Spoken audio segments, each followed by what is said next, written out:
Bismillahirrahmanirrahim. Assalamu alaikum, students. My name is Dr. Yahya Noori, and I am Associate Professor at the Department of Pathology, DIMC.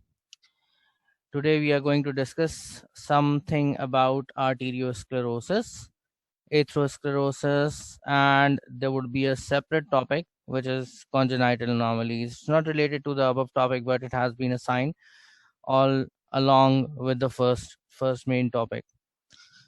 So we have a lot of material to cover, but I'll try to finish it within time.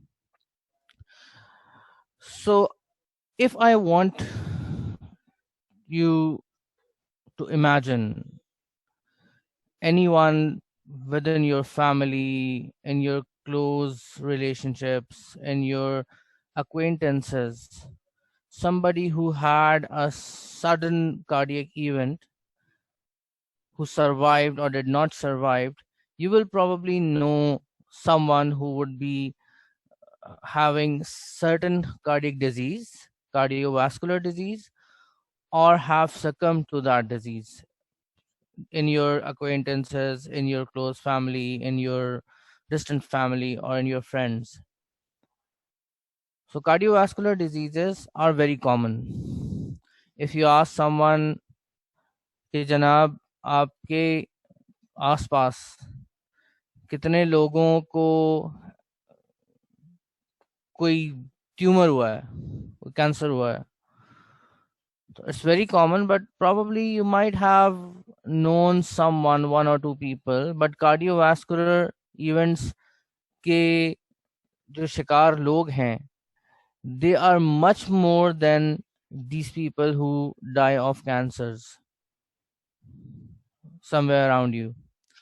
We are a society which is in transition. Transition means that there was a time when we used to walk more, we used to work more physically, but now we are turned into an industrialized society. We are industrializing, and due to these changes which are coming place in our workplace, in our lives, we have a more sedentary style, especially in these type of circumstances when we are talking about a world post coronavirus scenario where we will be more working from home, learning from home. It's probably not much fun teaching you in this environment, but we have to put up with that, right?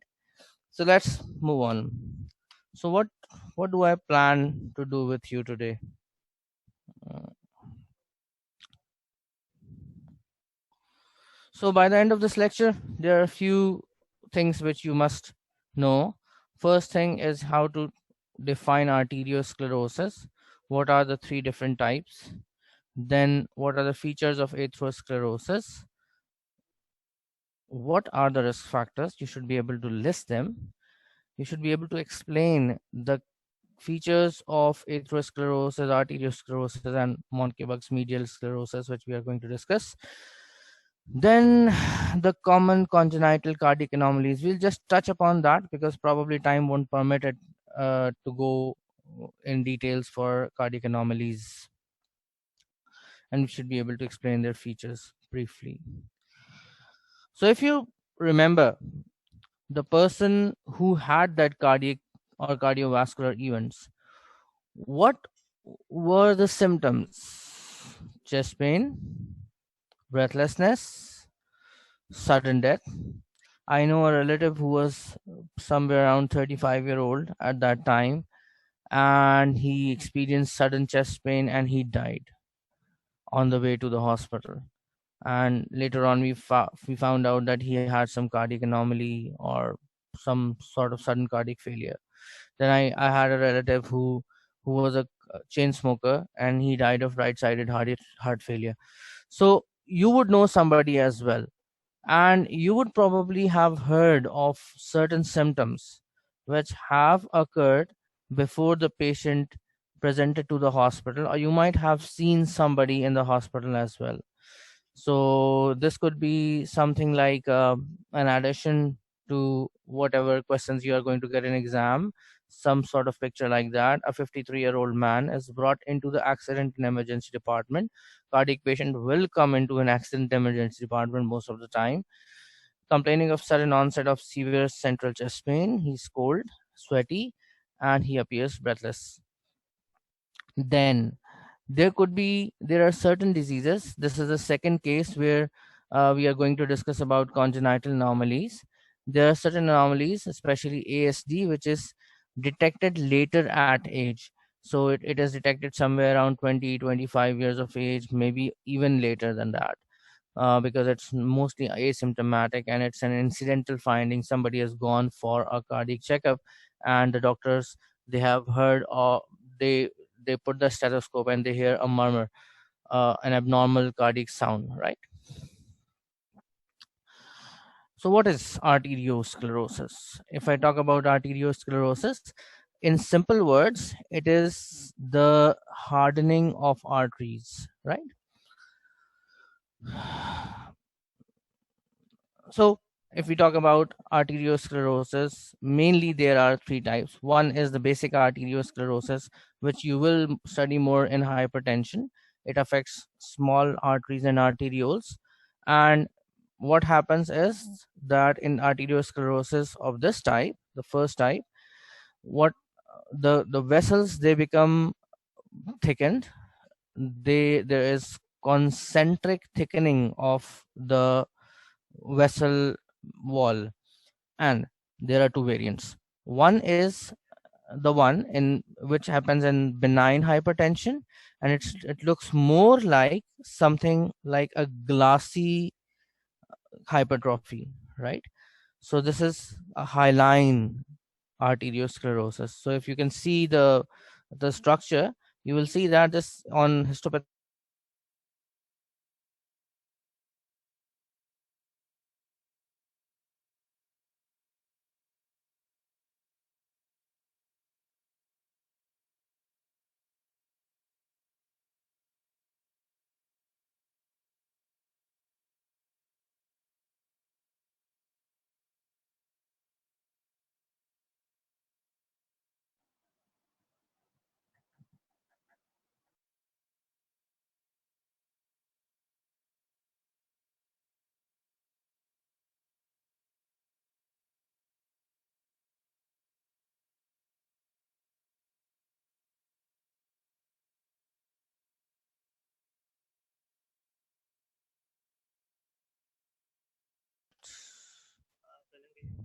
तो एक काम करेंगे आप, ये please ये जो टिंग टिंग का साउंड है इसको बंद कर देंगे, मुझे जो है ना डिस्टर्ब कर रहा है बड़ा। मैं करता हूँ। ठीक है, डन है। Thank you. Right. Thank you. So the second one is Monckeberg's medial sclerosis.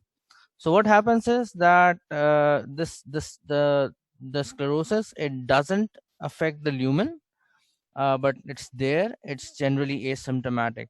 So it's just for the purpose of exam कि आपको MCQs के अंदर थोड़ी आसानी हो जाए, तो आपको ये वाला भी याद होना चाहिए कि this is the second type. Calcific deposits होते हैं muscular arteries के अंदर, mostly persons older than 50. These two are important points for your MCQs, and the lesions do not encroach the vessel lumen. So this is the third point which is important regarding that. Now we come to the main stuff, atherosclerosis. So what is atherosclerosis? It is actually the presence of certain lesions beneath the intima. So if you recall the structure of the artery, the outermost layer is adventitia, then there is a middle layer, and then there is an internal endothelial layer. So the middle layer is muscular, and the third one, endothelial layer, is basically an epithelium. And the plaque, the structure which we are calling atheroma or atheromatous plaque, forms beneath the endothelial layer. So you can see here, this is the endothelial layer. Then there is sort of a fibrous cap, and beneath that there's accumulation of lipids, smooth muscle cells, different type of white blood cells. And the center is mostly necrotic because it doesn't get a lot of blood supply. It gets necrotic.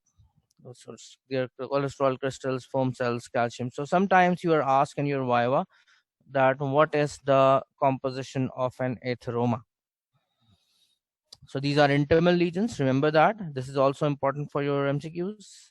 And these are known as atheromatous plaques or atherosclerotic plaques. Now, what do they do? And why do they happen? So when we talk about what do they do, we'll talk more about it later. But if there is a vessel going to your brain or going to your heart, and then the lumen of that vessel becomes narrow, what happens is the area beyond that vessel doesn't get enough blood supply. So you might have heard of conditions like transemic ischemic attack or angina pectoris. These are this the hallmarks that something ominous is going to happen in the future. Why do we get this atherosclerosis?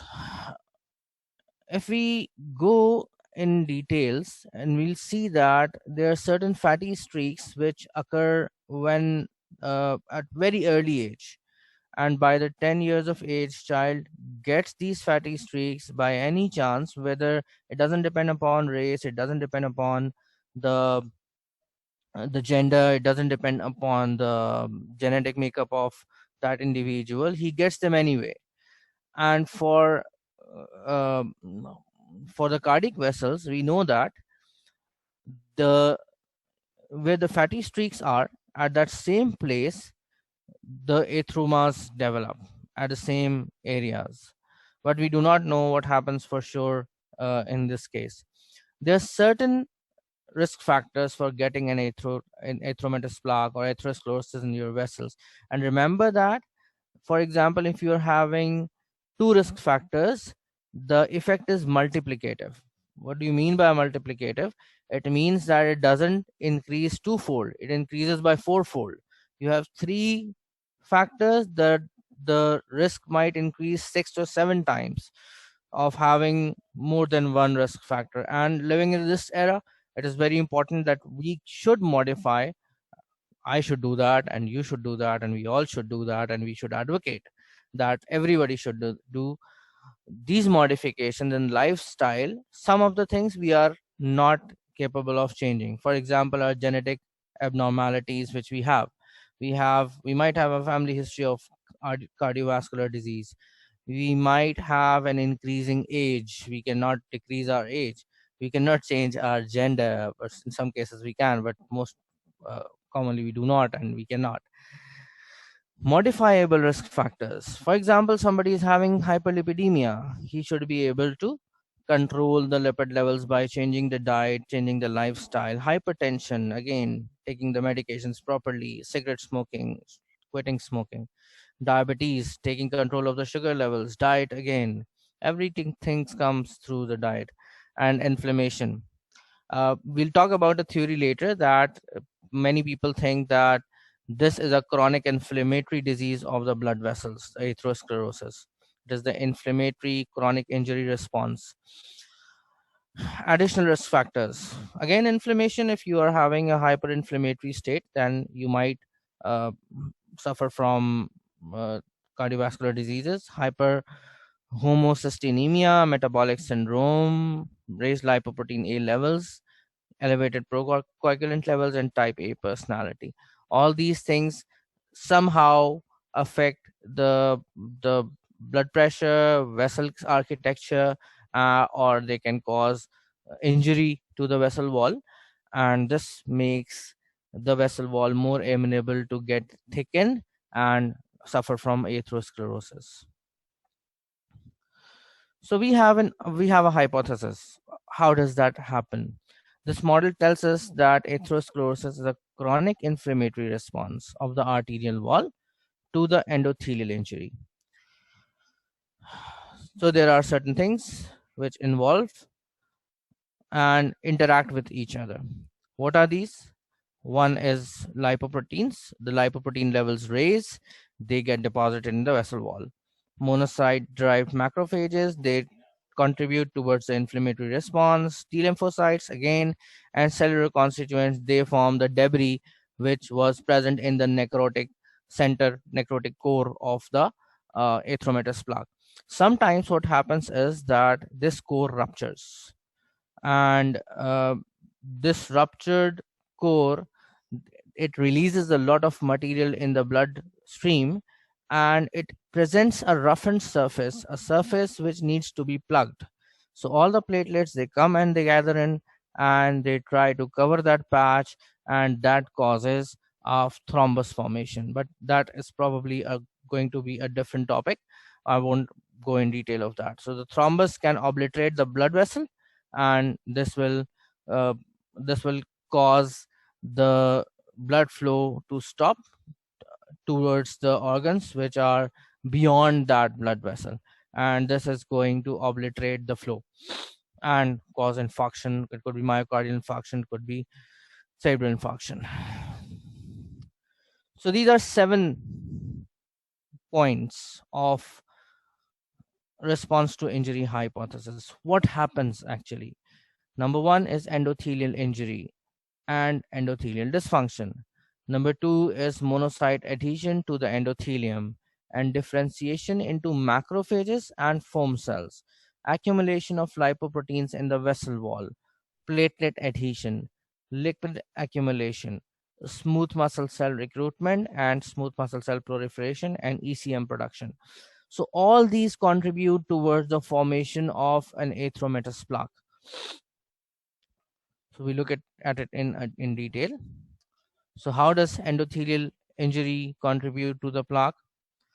So you see, this is the endothelium, and chronic cell injury due to different reasons. We've talked about it in a bit. Hyperlipidemia, hypertension, smoking, homocysteine. It could be physical injury, it could be chemical injury, leads to increased permeability and leukocyte adhesion and thrombosis, and obviously dysfunction as well. Monocytes, they come and then they start migrating towards beneath the intima, and they start making foam cells, developing into foam cells. They engulf a lot of cell debris. Lipoproteins start accumulating. Platelet adhesion occurs. Platelet lipid accumulation occurs within the macrophages, and smooth muscle cells start coming. You see the plaque here is now growing gradually. Now it is a full-fledged fibrofatty atheroma. At some time in future, it might rupture and will release this all debris into the bloodstream, and the exposed area is rough, and platelet likes to adhere to the roughened surfaces, and due to that, these platelets will come and they will form a plug, and this plug may completely obliterate the vessel lumen.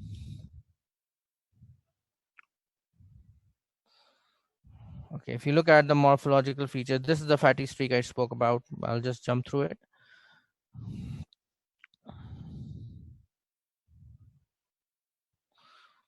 So when the fatty streaks grow, they form lipid-filled foamy macrophages. They're formed by lipid-filled foamy macrophages, but they're not much raised. They're streaks, right? We do not know exactly what is the relationship of fatty streaks to atherosclerotic plaques, but as I said before, fatty streaks may evolve into plaques. Not all are supposed to do that. So again, I've spoken about it before that.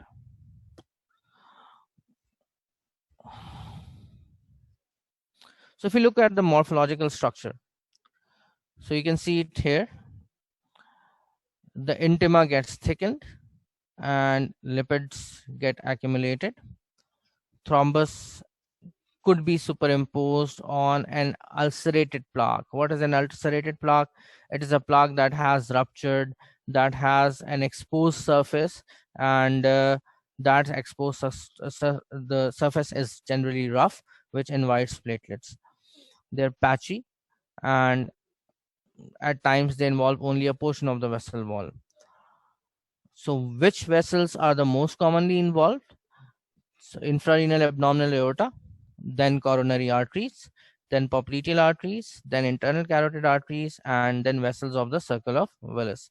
So you can see what will gradually happen in these areas when there's a lot of hyperlipidemia and plaques are formed.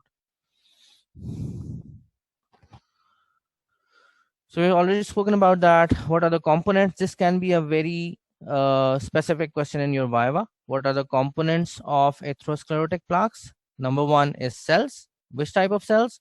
Smooth muscle cells, macrophages, and T cells. The matrix, which is the extracellular matrix, connective tissue, including collagen, elastic fibers, and proteoglycans, and then intracellular and extracellular lipids. These are the components of an atheromatous plaque. So you need to remember that, you need to memorize that. This might be a question in your Viva.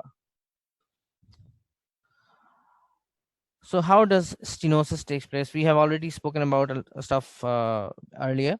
So I'll continue from the middle. Critical stenosis is the tipping point at which chronic occlusion to flow occurs. It is so severe that now the tissue needs excessive supply. The toll of chronic arterial hypoperfusion due to atherosclerosis, various vascular beds, includes what can happen. It can lead to bowel ischemia, and the patient will come to you with abdominal pain, and you will find out that he has a portion of the intestine which has necrosed. So you'll have to take it out.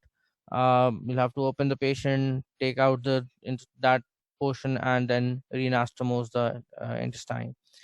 He can suffer from cardiac death, chronic ischemic heart disease, ischemic encephalopathy, and intermittent claudication, which is actually leg pain.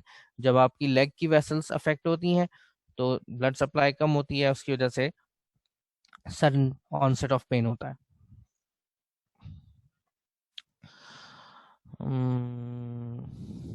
Right.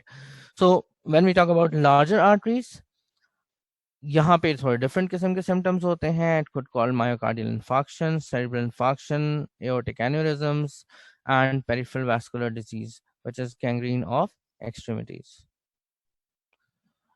There's another topic which is within the part of what we have been talking about, and that is acute plaque change. What is acute plaque change? That the atheromatous plaque which we are talking about, it suddenly ruptures, it suddenly opens up, it gets eroded, and that typically triggers thrombosis, leading to partial or complete vascular obstruction and often tissue infarction.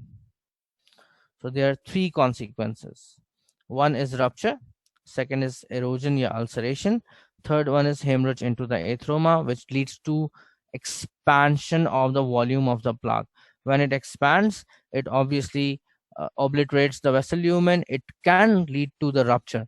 So if there's hemorrhage, it will expand, it might get eroded, it might get ruptured. So this is how the plaque change occurs. All those pictures, I'll just take a break from the routine murmuring what I was doing. Every picture which is present in your basic, every picture which is present in your basis pathology, you should have a look at all those pictures, specifically because they are a subject of your exam, right? So whenever you get a case or you get an OSPE, you might be given a picture to look at, to comment on it, to diagnose what has happened to that. And most of the time we take the pictures from these two books, either it's basis or it's basic. So you should, even if you are reading some other book, you should look at all those pictures which are present in these books.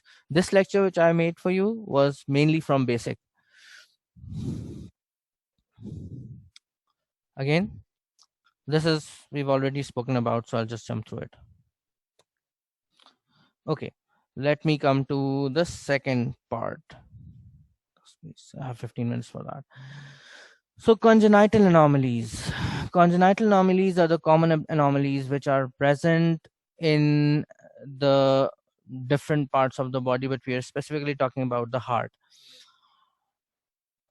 So they are the anomalies or abnormalities of the heart or the great vessels.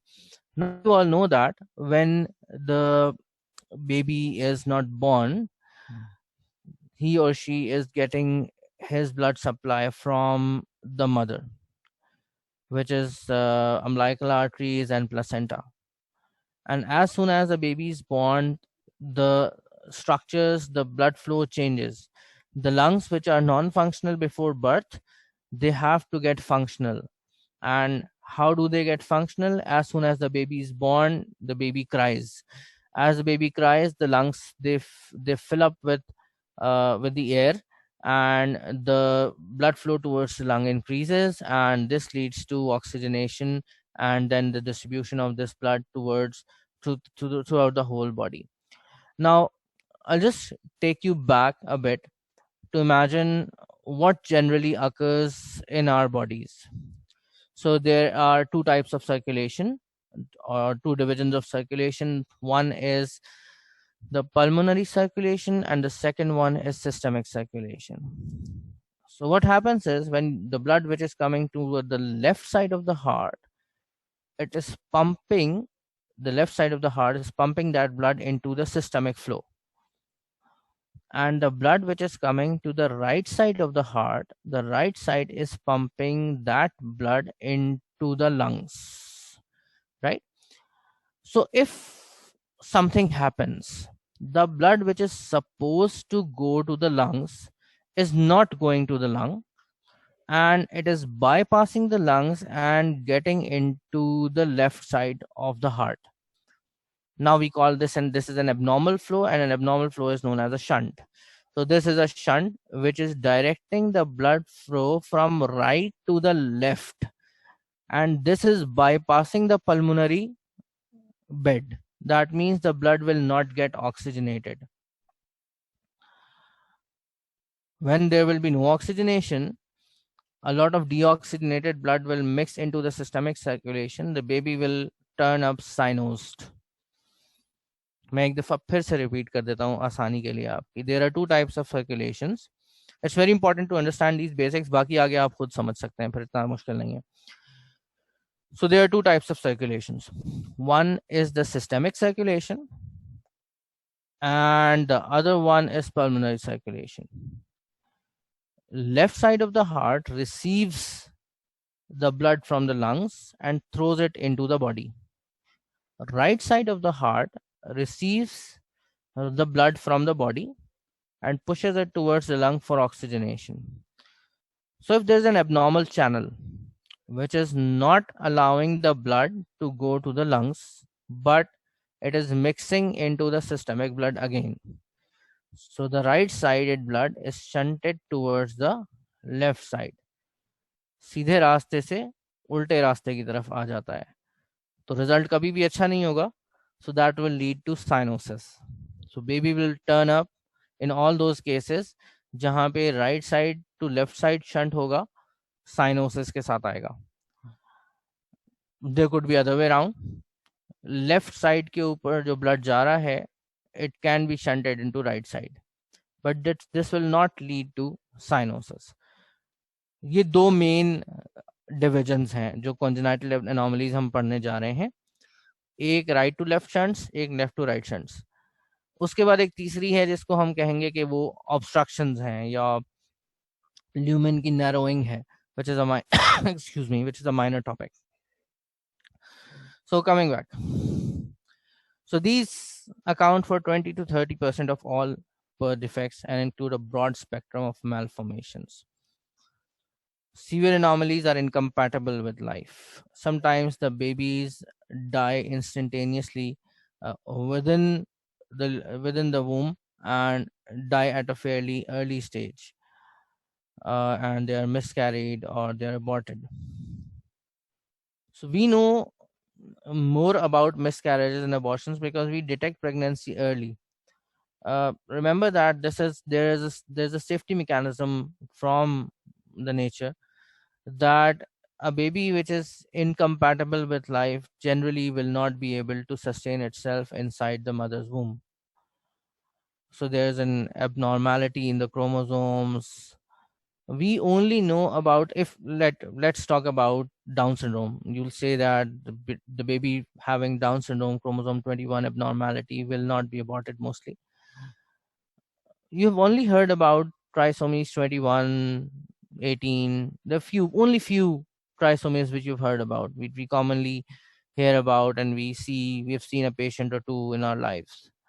We have never heard about trisomy 1, 2, 3, 4, 5, 6, 7, 8, 9, 10.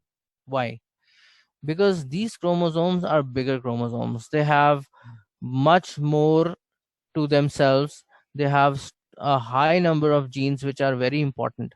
So if these genes, these chromosomes, they get missed, the baby gets aborted. It is incompatible with life. So this is what happens. That's why you hear only specific abnormalities, uh, the babies which which make it to this world, and then it, they also face difficulties in thriving because they have these cardiac anomalies and all other skeletal deformities and IQ issues and all that. So mild lesions that produce only minimal symptoms at birth or are entirely unrecognized during life. I think we can jump through that. Right. So I just told you that we are going to talk about three types of issues: right to left shunts, left to right shunts, and obstructions. So right to left shunts. So when there is a right to left shunt, so there would be a dusky blueness of skin cyanosis because pulmonary circulation hai that is getting bypassed. The poorly oxygenated blood, it enters the systemic circulation. So the most common reason for that is tetralogy of Fallot, and the other one is transposition of great vessels. It could be with a VST or it could be without a VST. ये पूछ लेते हैं exam में आपसे कि what are the features of tetralogy of Fallot. So the four cardinal features are VSD, right ventricular outflow tract obstruction, overriding of VSD by the aorta, and the right ventricular hypertrophy. Then the other one is transposition of great vessels. Transposition का मतलब है कि जहाँ से pulmonary artery को निकलना चाहिए वहाँ से एओर्टा निकल रही है, जहाँ से एओर्टा को निकलना चाहिए वहाँ से पल्मोनरी आर्टरी निकल रही है. So they get, obviously everything gets mixed up, and then there's a severe cyanosis which occurs. Then right to left shunts. So right to left shunts, some of them are severe, so they will be detected right after the birth, and some of them are mild, like ASD. I showed you the first case, the second case about ASD, that the person was diagnosed at a very late age. For example, 25 years for a cardiac anomaly is a late age, but it could go up to undetected up to more than that, to 3 or 4 decades. So right, left to right shunts, uh, ASD, VSD, PDA, uh, all these three they called left to right shunts. Uh, so PDA is actually the connection which uh, connects the pulmonary artery to the aorta, and it has to get obliterated, the ductus arteriosus, uh, right after the birth. But sometimes it remains patent. You can medically treat it within a week or so, and then otherwise then you'll have to do a surgery if it remains undetected after that. I think obstructions. Then there are certain atresias, certain obstructions which affect the outflow from aorta or pulmonary trunk. They can affect that. So that is coarctation of aorta, uh, which could be preductal, that is before the ductus arteriosus, and could be postductal after the ductus arteriosus. I think that's it. If you have any questions, we are running out of time. You can all ask, and I don't know what are the what if I had been able to explain it to you clearly or not, because this is a very different scenario in which we teach. So let me know what you think about it.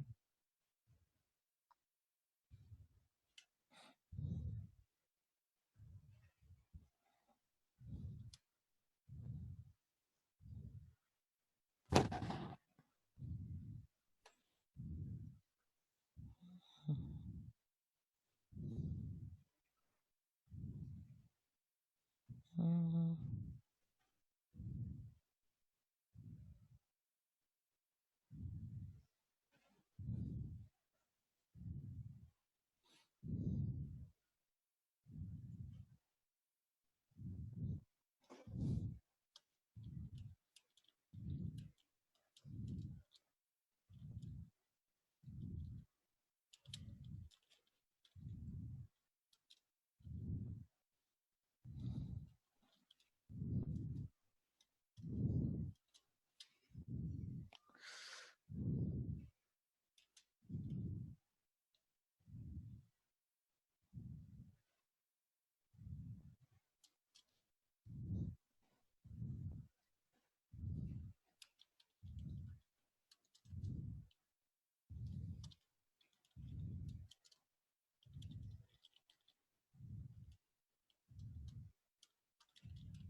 Oh.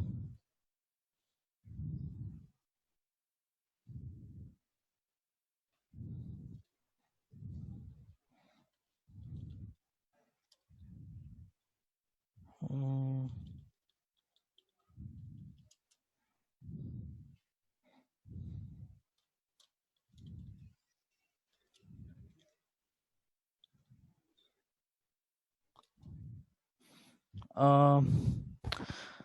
I hope you can still hear me.